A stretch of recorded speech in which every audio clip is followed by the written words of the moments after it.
Hey, how's it going, everybody? My name is Charles Davis, the Granddad's Tackle Box. Try something a little different this time. I always experiment with something a little different, see if I can come up with something new, something inventive. So what I came up with was this. Kind of has a leopard spotty look to it, violet on chartreuse, and just something I wanted to toy around with and see how she worked out with. So, with that in mind, we're going to go in here and we're going to get started on it, and I'll show you how I made it.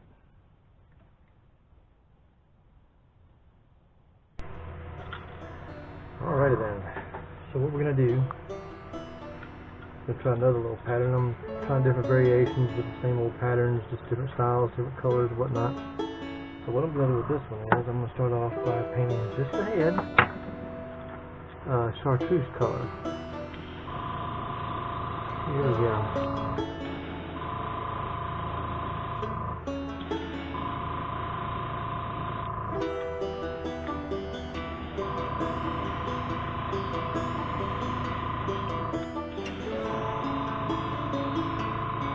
It's going to look a little grody at first, but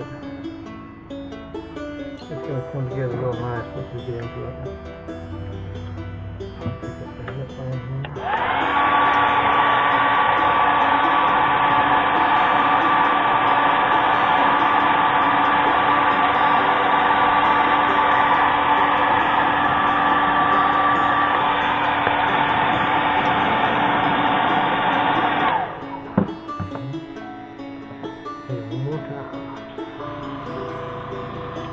It's good and dark because it's going to need to be for what I'm going to be doing.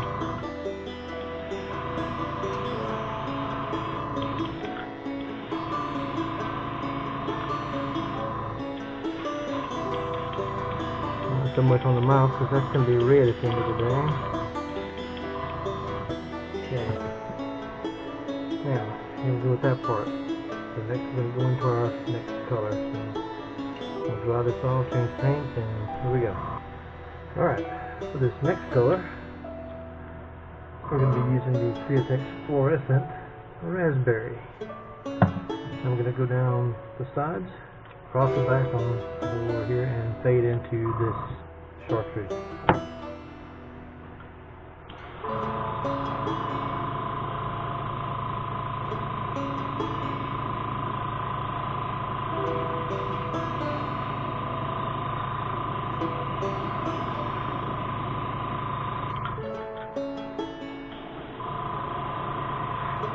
We'll leave the belly alone because, of course, that's going to be our pearlized white when I get done.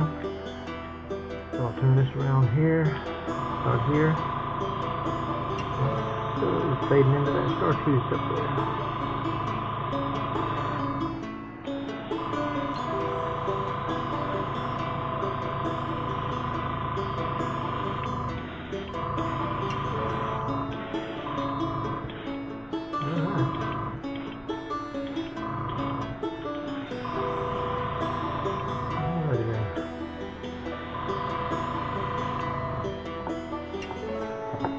About that. That's kind of generic right now, right? So what I'm going to be doing with it, hopefully, will turn out just fantastic when I'm done. So let's get ready to move on to the next color. Okay. Fix to try another little pattern here. I'm going to take this fish scale, or this spider web looking pattern, I'm going to lay it over the lure, like so. Now, this next color, I'm a little nervous about using it, you know, because this is the kind of color that will screw your lure up if you don't do it right. But, you know what to say, fear something, face it head on, let the consequences fall where they will. And the color I'm talking about is this sepia. If you apply this stuff wrong, it'll ruin your entire lure. I'm going to try throwing it at a little bit of an angle. Let's see what happens.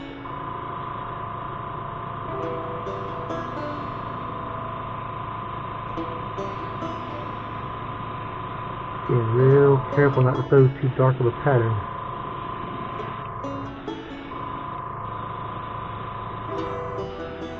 It's going to darken your paint up a bit. At the same time, leave this spider web pattern behind. So Let's see what it did. Man, does that look freaky? Looks like a leopard, doesn't it? I'm gonna dry this off.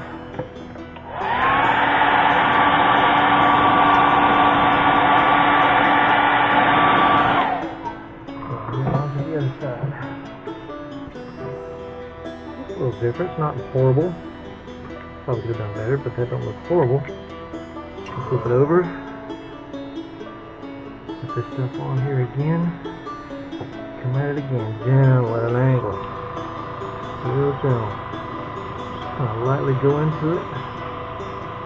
Just like that. Put too much on and you're going to ruin your lure. So just lightly go it like that. Let's see what this is. Oh, look there. Same type pattern, huh? Looks like a little leopard pattern. Try this off. That's nice too. Alright, now I'm going to go ahead and run it down the back. A little darker on the back so I'll make it blend in with the rest of it. Just kind of go down the back like so. Down the sides just a hair, not much. Just a touch. Like that. Get your back a little bit darker. Come around your eyes. Darken your eyes up a little bit. Go to the other side here. Darken your eyes up a little bit.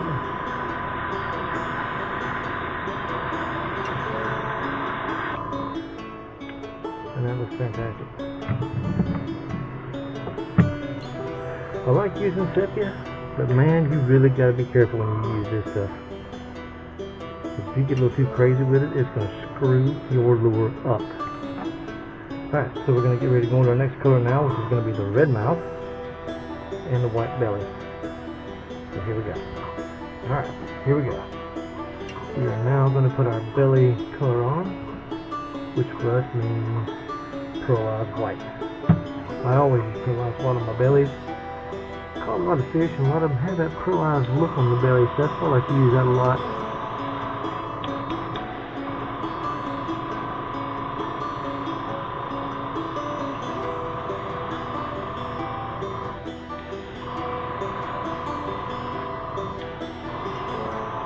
And again, I'll cross it over on this side right here.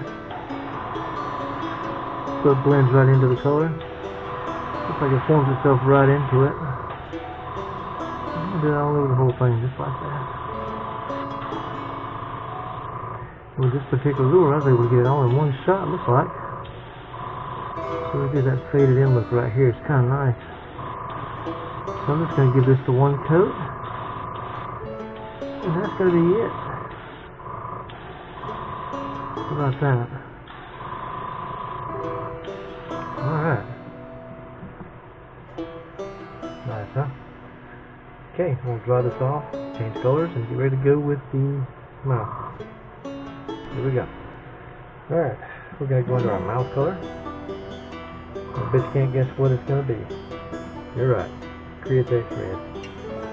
I always use Createx paint. They sometimes come a little thick, but that's okay. I make them work. So here we go. Paint that mouth right there.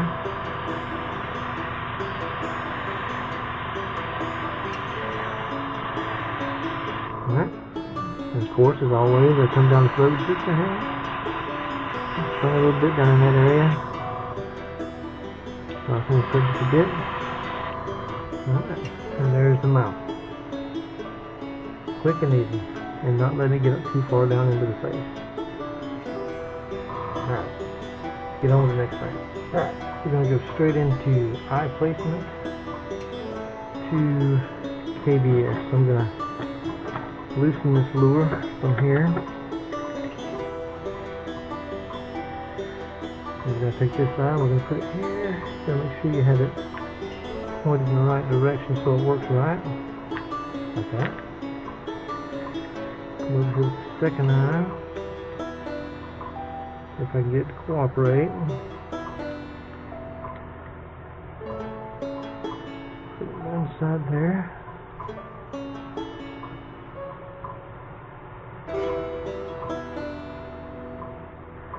There. Get that in there. Okay. Let's get the KBS ready. Lures look kind of plain until you put them in KBS, then all of a sudden they just start jumping out at you. They look fantastic afterwards. Now, as I learned with my previous lure over there, I just can't take this hook and put it right here in the mouth unless this one manages to cooperate. We'll see. And no, it's not going to. So I'm going to have to hook it up here like I did with the last one. So take it, we're going to dunk it in our KBS easy at first, just kind of get started and then going down in there. Get something there pretty good and then bring it up. Like so. And let it drip off for a minute. And hold it here. Get my drip wire ready so I can get it kicked out. Alright. I'll pitch it over here a little bit and let it run down.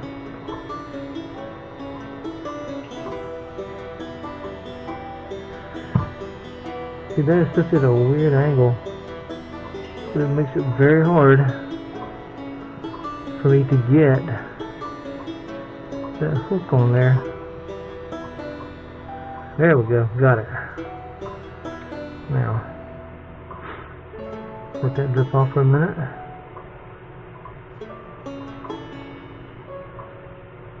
That's what makes the drip wire so fantastic. It keeps a lot of that product off of the eye. It doesn't let it drip onto it and just make a big mess. And this lure already looks 100% brighter with that KBS on it.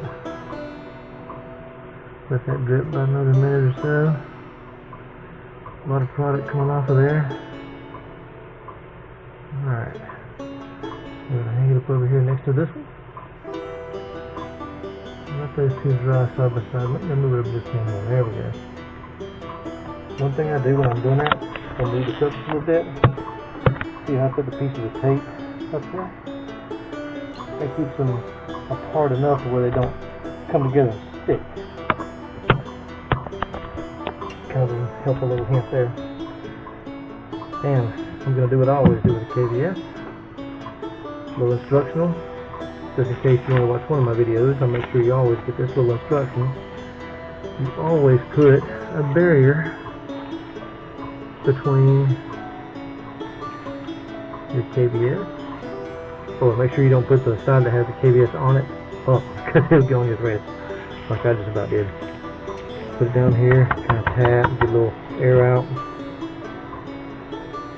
and you put this lid on. And the reason for this is that if that KBS gets on your threads, you will absolutely not get that off without cutting it. And then you have to pour it into another jar, and so on. So that's your instructional about the KBS. It can't have much air inside here because it will harden in the jar if it does. So tap some of that air out, seal it, and you're good to go with your KBS. I've had a jar harden on me before, it sucks. Alright, so that's how we do it. And once these two lures have a chance to dry, I'll get them up, start getting photos of them, and we'll get the video completed. Thanks for watching, folks.